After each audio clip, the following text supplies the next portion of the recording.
Welcome to World in 2 Minutes. These are your headlines. World powers have agreed to cease hostilities in Syria. It's to begin next week. The agreement reached in Munich doesn't apply to Russian airstrikes or the fight against Daesh, but it aims to bring rebels and the Syrian regime back to Geneva to continue peace talks that fell apart earlier this month. The deal will also allow more aid to reach towns under siege. The Red Cross says fighting has displaced 50,000 people in Aleppo alone, and the UK-based Syrian Observatory for Human Rights says at least 500 people have been killed there since the regime's Russian-backed offensive began earlier this month.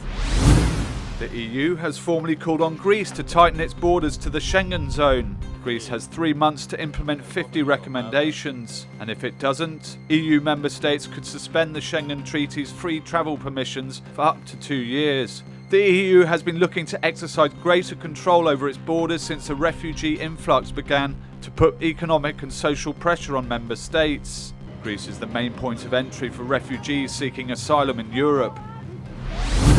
Rwanda's foreign minister says Rwanda will send Burundian refugees to other countries.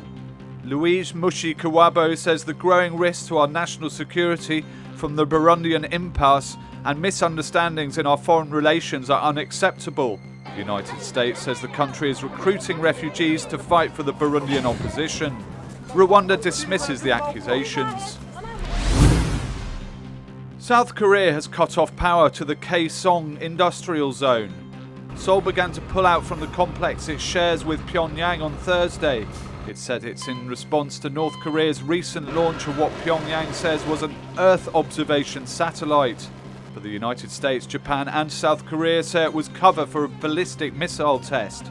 North Korea has called South Korea's suspension of operations at Kaesong a declaration of war. It has expelled South Korean workers and ordered the military to take over the area. Thanks for watching TRTworld.com, Istanbul.